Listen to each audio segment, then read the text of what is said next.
You know the story. A beautiful girl falls in love with a cursed prince trapped in a monster's body. True love breaks the spell. Tale as old as time, right? But what if I told you that Beauty and the Beast isn't really a love story at all? What if the entire film is actually about something far darker, far more psychological, and hiding in plain sight this whole time? Stay with me, because by the end of this video, you'll never watch this Disney classic the same way again. Let's start with what we think we know. In 1991, Disney released what would become the first animated film ever nominated for Best Picture at the Academy Awards. Beauty and the Beast tells us it's about Belle, a bookish girl in a provincial French village who becomes a prisoner in an enchanted castle, eventually falling in love with the Beast who holds her captive. The moral seems simple enough. Don't judge by appearances. True beauty lies within. Love conquers all. It's romantic. It's magical. It's safe. But here's where things get interesting. The original fairy tale this is based on was written in 1740 by Gabrielle Suzanne Barbot de Villeneuve, and it wasn't written for children. It was written for young women in French high society as a preparation manual for arranged marriages. Think about that for a moment. The story was literally designed to help women accept being handed over to strange, potentially frightening men they'd never met before, to find the inner beauty in their predetermined husbands. Suddenly, that romantic castle seems a lot less magical, doesn't it? Now here's where Disney did something brilliant, whether intentionally or not.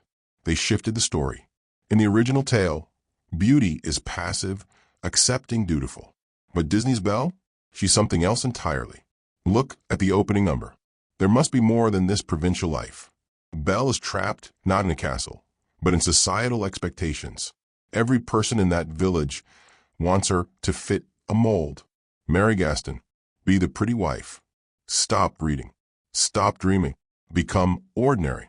The entire village literally sings about how odd she is. It's a pity and a sin she doesn't quite fit in. This isn't just background noise. This is systematic social pressure. Belle is being crushed by conformity long before she ever meets the Beast. And Gaston? He's not just a villain. He's the ultimate symbol of toxic masculinity. And here's the twist. He's what her society tells her she's supposed to want. He's handsome, strong, popular, traditionally masculine. By every external standard, he's the right choice. The village adores him. He's the hero of every story they know. But Belle sees through it. She sees the narcissism, the cruelty, the intellectual emptiness. And she refuses. This refusal, this rejection of what society demands of her, is what actually sets the entire plot in motion. So if Belle is trapped by society's expectations, what does the Beast represent? Here's where it gets really interesting. The Beast isn't her captor in the way we think. He's actually her dark mirror. Think about it. The Beast was cursed for being superficial, for judging by appearances, for caring only about external beauty. But that's exactly what Belle's village does to her every single day. The curse that trapped the Beast in his castle is the same curse that trapped Belle in her village.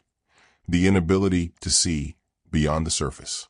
When Belle arrives at the castle, both she and the Beast are prisoners. He's literally cursed. She's literally locked in.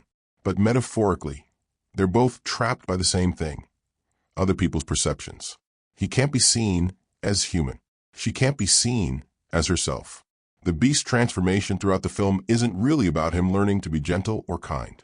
It's about him learning to be vulnerable.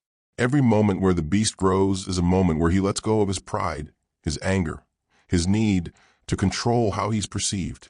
He learns to read. He learns to feed birds.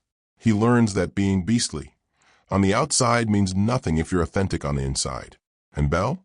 She learns the exact opposite lesson, that appearing odd or different on the outside means nothing if you're true to yourself within.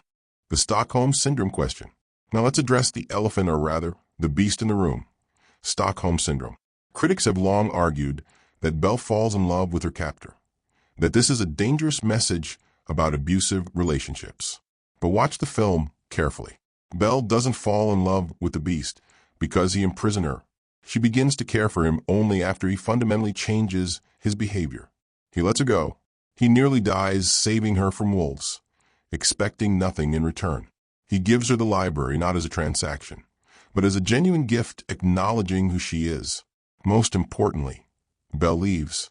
When her father needs her, she abandons the beast entirely, knowing it might mean his death. That's not Stockholm Syndrome. That's agency. The film isn't saying learn to love your abuser. It's saying something far more nuanced. People can change, but only if they choose to, and you owe them nothing while they figure it out. What it's really about. So what is Beauty and the Beast actually about? It's about the courage to be yourself in a world that demands conformity. It's about how society creates prisons far more effective than any castle tower. Belle and the Beast are both trapped by perception. The village sees Belle as strange, and the world sees the Beast as a monster. Neither can escape these labels until they find someone who sees them truly. Not their surface, not their role, not their curse, but their authentic self. The curse breaking isn't about love in the romantic sense. It's about recognition. It's about being truly seen. The enchantress didn't curse the prince to teach him about romantic love. She cursed him to teach him about empathy, about looking deeper, about seeing people as they are. And Belle doesn't just save the Beast. The Beast saves Belle right back. He gives her the first place where being herself isn't a liability, where reading isn't odd, where intelligence isn't threatening, where dreaming isn't foolish. The castle isn't a prison. It's a sanctuary from the real prison, other people's expectations. When Belle returns to the village with the mirror to prove the Beast exists, what does Gaston do? He turns the village into a mob. We don't like what we don't understand. In fact, it scares us. That line isn't about the Beast. It's about Belle. It's always been about Belle. Beauty and the Beast isn't a story about a woman learning to love a monster. It's a story about two people learning they were never monsters at all. They were just different, in a world that punishes difference. The real curse was never the enchantress's spell. The real curse is conformity. The pressure to be ordinary, to fit in, to judge by surfaces, to never look deeper. And the real magic? It's not true love's kiss. It's the radical act of seeing someone, truly seeing them and saying, you're not strange. You're not a beast. You're exactly who you should be. That's what makes Beauty and the Beast dangerous.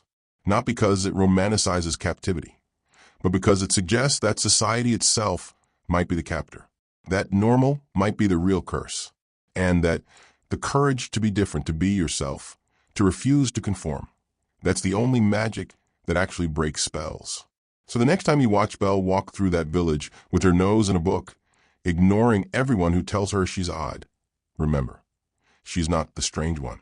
She's the only free one, and she's about to free someone else. Thanks for watching.